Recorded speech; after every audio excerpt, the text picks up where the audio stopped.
Olá, oitavo ano, tudo bem com vocês? Vou dar uma revisão aqui rapidinho sobre o assunto da nossa última aula e dar alguns exemplos sobre a questão da geopolítica, tá? Na última aula eu falei com vocês que a geopolítica, ela tem como objetivo, estudar as estratégias adotadas por um Estado que tem como objetivo proteger ou tomar um território. O Estado, no caso, é quem exerce soberania. Então, quem vai ter soberania sobre aquele Estado, sobre aquele território, vai proteger o seu território ou vai querer tomar outros territórios, né? E eu também falei de alguns conceitos que era importante pra gente, que é importante, né, pra gente entender sobre essa questão de geopolítica. Um dos conceitos é sobre Estado, que eu acabei de falar, que é quem exerce soberania sobre um território. O outro, eu falei para vocês, sobre nação, que é um conjunto, é um grupo social, né, um grupo de pessoas que possuem características semelhantes, seja de língua, de religião, não é isso? E falei também sobre território, que é uma área delimitada por uma fronteira. Logo, o Estado vai exercer poder sobre o território, até uma determinada fronteira. E falei também sobre governo, país, enfim. Atualmente, né, no século XXI, desde o início do século XXI, a gente tem tido diversos conflitos geopolíticos. Eu posso citar alguns para vocês aqui, são os mais recentes, né? Por exemplo, nós temos um conflito no Sudão do Sul, no continente africano. O Sudão do Sul, ele enfrenta uma guerra civil, né, que começou agora em 2011, se eu não me engano, que se deu entre dois grupos étnicos diferentes, um que é o Dinka e o outro o Nuer. Esses grupos étnicos, eles estão disputando áreas que possuem reservas de petróleo. Então, essa disputa entre esses dois grupos étnicos é uma disputa geopolítica, né, com o objetivo de obter uma área por causa dos seus recursos naturais. Outro exemplo que eu posso dar é sobre as Ilhas Malvinas, ou Falkland. Muitas pessoas conhecem como Falkland, que é uma ilhazinha lá, quando você vai lá no sul, na Argentina, no rabinho da Argentina, tem uma ilha do lado. Essa ilha é Ilhas Malvinas. Essas Ilhas Malvinas, ela foi colonizada pelo Reino Unido, só que a Argentina, né, ela quis tomar esse território de volta, porque territorialmente, se você for pensar em território, pensar em localização, né, ela pertence à Argentina.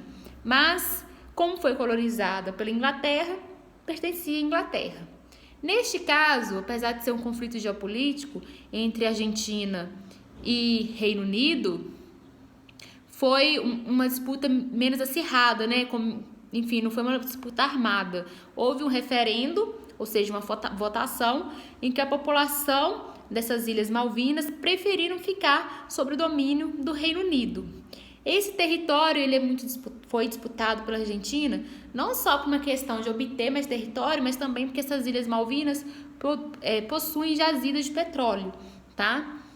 Outro exemplo que nós temos sobre conflito geopolítico hoje é sobre os grupos extremistas do Estado Islâmico. Esses grupos extremistas, gente, eles executam vários ataques terroristas pelo mundo inteiro. E por que eles fazem esse ataque terrorista? Porque eles defendem a criação de um mundo que vai seguir seus mesmos preceitos religiosos, né? Então, eles fazem ataques pelo mundo inteiro, mas principalmente nos territórios da Síria e do Iraque, tá? Esses territórios, eles são atacados porque esses grupos extremistas, eles pensam, olha, todo mundo tem que seguir os nossos preceitos, tem que seguir o califado. O que é o califado? São as regras impostas por eles, né, imposta pelo islamismo após a morte de Maomé. Mas isso não vou entrar, porque isso é uma longa história, tá? Não é só simplesmente assim, Maomé morreu e surgiu isso. Tem uma longa história até aí.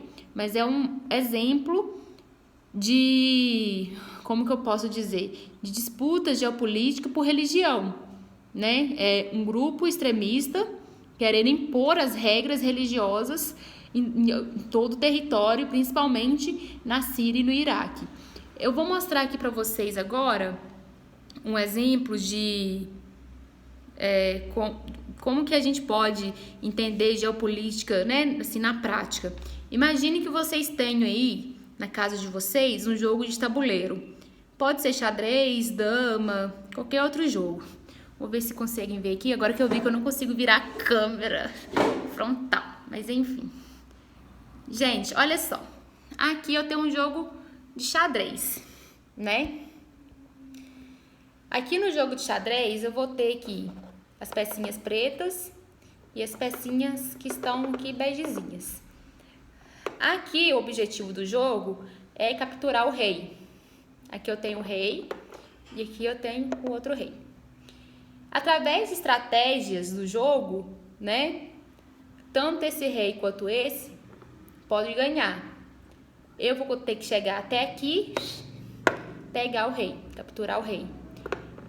Quando esse rei é capturado, ele foi derrotado, não é isso? Então aqui eu tenho o rei, aqui eu tenho o rei, aqui eu tenho o outro rei. Imaginem só, se para capturar o rei aqui tem várias estratégias, eu tenho que fazer estudo dessas estratégias, não tem? Não é simplesmente falar, eu vou vir aqui, pular e capturar o rei. Claro que não. Tem toda a regra do jogo aqui. Se a gente for estudar essas estratégias, nós podemos considerá-las estratégias geopolíticas? Pode, não pode? Imagine só que aqui nesse jogo de xadrez, esse rei seja a União Soviética e esse rei seja os Estados Unidos. Vamos supor que através de estratégias geopolíticas, ou seja, estratégias do jogo, esse rei que represente os Estados Unidos consiga chegar até aqui e derrotar a União Soviética. Uma vez que os Estados Unidos conseguiu derrotar a União Soviética, vai tomar esse território, vai ter influência sobre esse território. Isso é uma disputa geopolítica. Um jogo de xadrez é uma disputa geopolítica, porque você vai obter várias estratégias para vencer esse jogo, tá? Então aqui se a gente pegasse e colocasse o nome aí, vamos supor, aqui vai ser, deixa eu pôr aqui, Estados Unidos e aqui União Soviética, né? Aquele que conseguir ganhar de acordo com suas estratégias é que vai ter domínio sobre o território. Vamos pensar isso lá no período de Guerra Fria, que nós tínhamos duas potências econômicas, né, Estados Unidos e União Soviética, que nós tínhamos o chamado mundo bipolar. Nós tínhamos duas potências, por isso que o mundo ficou conhecido como mundo bipolar. Só que com estratégias, né, para avançar o capitalismo, com várias estratégias, os Estados Unidos, digamos assim, vai conseguir vencer essa guerra. A Guerra Fria, gente, não foi uma guerra armada, tá? E por isso tem esse nome, fria. Os Estados Unidos, assim como a União Soviética, usavam de várias estratégias para conseguir dominar o mundo, digamos assim. Por sua vez, quem vai conseguir fazer isso será os Estados Unidos. Até porque várias estratégias adotadas aqui pela União Soviética não vai dar certo. Então a União Soviética ela vai cair, tá? E aí nós vamos ter o mundo unipolar. O que é o mundo unipolar? Os Estados Unidos mantendo influência sobre todo o território, ok? Se vocês tiverem um joguinho de xadrez ou um joguinho de dama, faça o seguinte, se vocês souberem jogar, faça um joguinho e vai anotando a estratégia de vocês durante o jogo. Se no final vocês ganharem, significa que vocês vão ter poder sobre o território. Se no final vocês perderem, significa que as estratégias geopolíticas que vocês usaram não deu certo, tá? Beijinho.